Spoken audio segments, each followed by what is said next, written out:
Unit 3. Energy. Track 21. Do you think the government should charge a carbon tax? A carbon tax? What do you mean exactly? Well, whether companies and individual citizens should pay some kind of carbon tax in proportion to the amount of carbon they use to offset carbon emissions. No, I don't think so. But it could be voluntary. In the same way, when you book a flight with certain airlines, you can choose to pay carbon offset or not. A carbon tax wouldn't be at all popular here in the UK, although I do think more manufacturing companies could make regular donations to offset their carbon emissions. Do you think the government should charge taxpayers a carbon tax? No, not if it's just another tax. I think it'll fail. But if it's a tax which makes industry and people really behave differently, that's all to the good.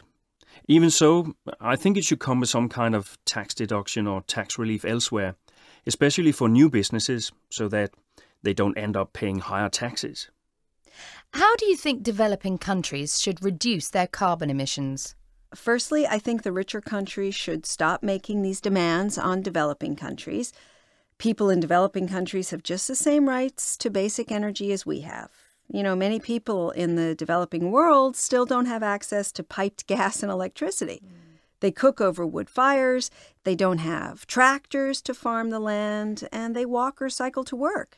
Secondly, richer countries should help developing countries obtain their basic energy needs at the lowest possible price and in the greenest possible way. Yes, China and India need to adopt national targets for reducing carbon emissions. I understand China has already moved in this direction, and India is also considering such a move. So all countries should have international targets for reducing carbon emissions, not just developing ones. Would you live in the same area as a wind farm? Yes, if the wind turbines were located in the right position without damaging the local environment. Although I'd also have solar panels on my house. Well, the countryside where I live is very picturesque, so I can see how some locals might object to it. But there is very high unemployment, so if it brought jobs and improved services to the area, why not? The trouble with wind power is that although it's a clean energy, some people don't want turbines in their local area because, well, they obviously spoil the scenery. But it's now typical in many parts of the U.S. and Europe for landowners to lease their land to wind energy developers, and there are a few complaints. At the end of the day, it's certainly preferable to living next door to a nuclear power station.